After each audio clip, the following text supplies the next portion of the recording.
Hello hello hello hello hello, आप वो बालों में तेल लगाते हैं क्या? मेरे को भी दीजिए ना तेल लगा। शुरू AK-47 निकाल लिया है बाहर उसके अंदर। नरेंद्र मोदी बहुत फेकते हैं। देवेंद्र फडणवीस साहेबांनी मंत्रालयामध्ये, कॅमेरावर बोलतो, मंत्रालयामध्ये एक मीटिंग कॉल केली होती. म्हटलं नाही साहेब, स्कीम इतकी चांगली असेल तर तुम्ही नागपूरला घेऊन जा ना पहिले. असं चिडले देवेंद्र फडणवीस, फाईल उचलले. 700 कोटीची स्कीम 3200 कोटीपर्यंत गेलेली आहे. स्कीम पूर्ण झाली का? नहीं झाली आहे. ऊपर से लेके नीचे तक पूरी थाली ही इनकी गंदी है. इनको ऐसा लगता है कि अभिमान लगता है इनको कि अरे हम इनको गाली दे रहे हैं तो हम कितने बड़े स्टार हो गए हैं करके. ये तुम्हारी संस्कृती, तुम्हारी तहजीब क्या है? ये है. कट्टरता कशी काढायची पोरांच्या डोक्यात? नहीं, भाजपला काढावं लागणार तुम्हाला सत्तेपासून. अब नेता के साथ बोले तो अभी मैं आपको बोल रहा हूँ नेता के साथ, लोगों को समझ में आ जाएगा कि मैं किसके बारे में बात कर रहा हूँ. तो बोले उसको कोई लेना देना ही नहीं था कि कचरे से क्या लेना देना है, आप मेरा कितना देंगे करके. इन्फ्रास्ट्रक्चर याचा संदर्भात काही नाही आहे. 17 आहे तर 17च्या 18 कशा करायचं? काय आहे 17? काय 17 दारूचे दुकानं आहे तर 18 कशा करायचे आहे. आणि का बोलतो मी, या शहराला पाणी आज 10-15 वर्ष अगोदरच मिळायला पाहिजे होतं. एक समांतर नावाची कंपनी त्यांना आणायची होती. कोणाची कंपनी होती? अमित शाह साहेबांचे जवळचे. फडणवीस कसे वाटतात दिसायला? दिल की बात अगर बोल दिया ना तो फिर खबर बन जाएगी उसके अंदर, तो रहने दो.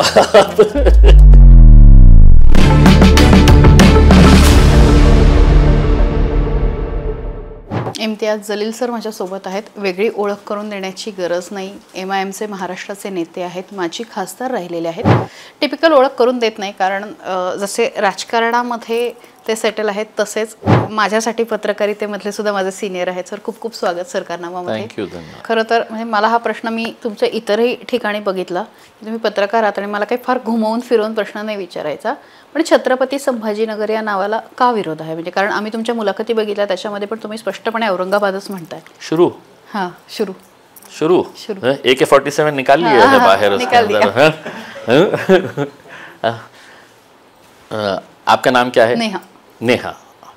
नेहा, उद्यापासून तुझ्या परिवाराने निर्णय घेतला की आता माझ्या मुलीला नेहा नाही बोलायचं. ओके. तिचं नाव आम्ही राखी ठेवतो. तर जन्मापासून तुला एक सवय झालेली आहे की तुझं नाव नेहा आहे. कोणी मागून हाक दिली नेहा तर तू,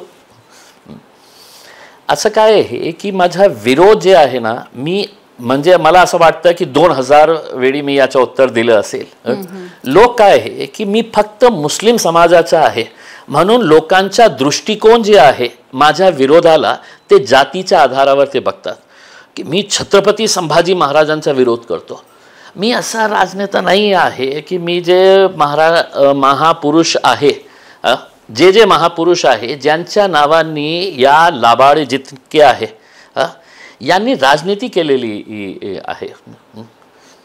मग हेच नाव बदलायचं असेल ना तुम्हाला, केलं तुम्ही 30-40 वर्ष त्याच्यावर पूर्ण राजनीती, निवडणूक आली की औरंगाबाद पाहिजे का संभाजीनगर पाहिजे.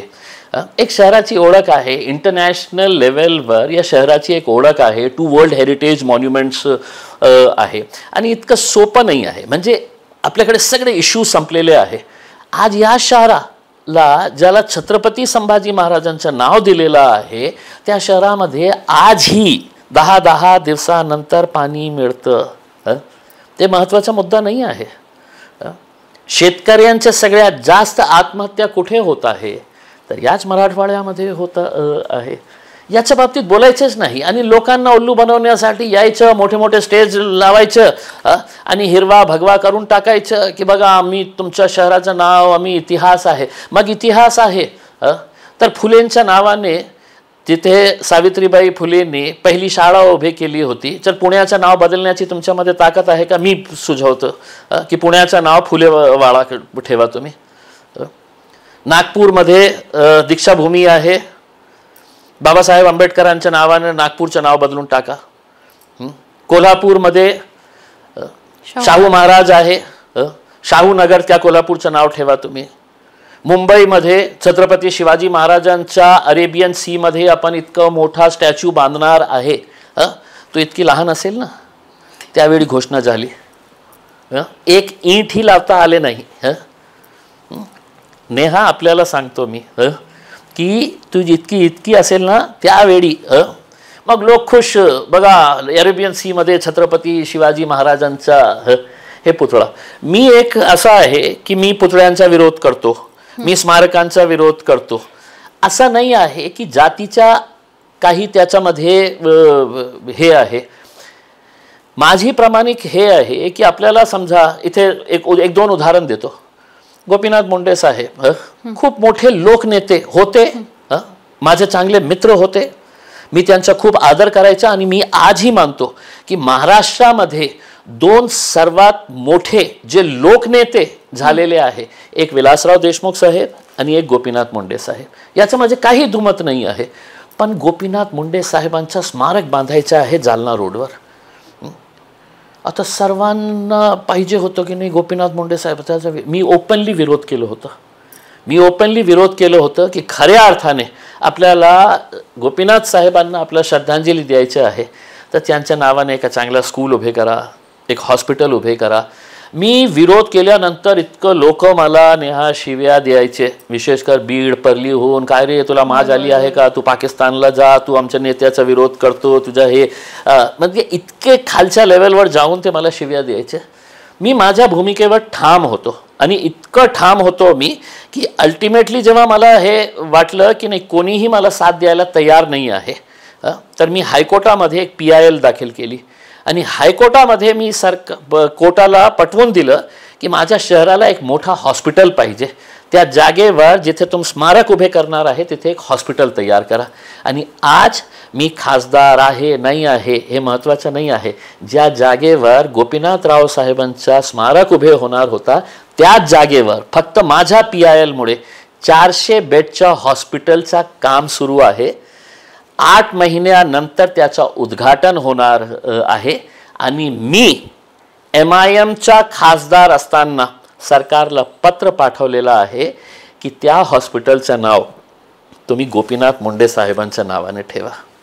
म्हणजे जे लोक मला शिव्या द्यायचे की तू फक्त आमच्या नेत्याचा विरोध करतो, भाजपचा विरोध करतो, मी एकटं आहे की ज्यांनी सरकारला लिखितमध्ये दिलेलं आहे की नावाचा मला काही हे नाही आहे. महाराणा प्रतापचा आम्हाला स्टॅच्यू बांधायचा आहे, महानगरपालिकेमध्ये पैसे द्यायला नाही होते.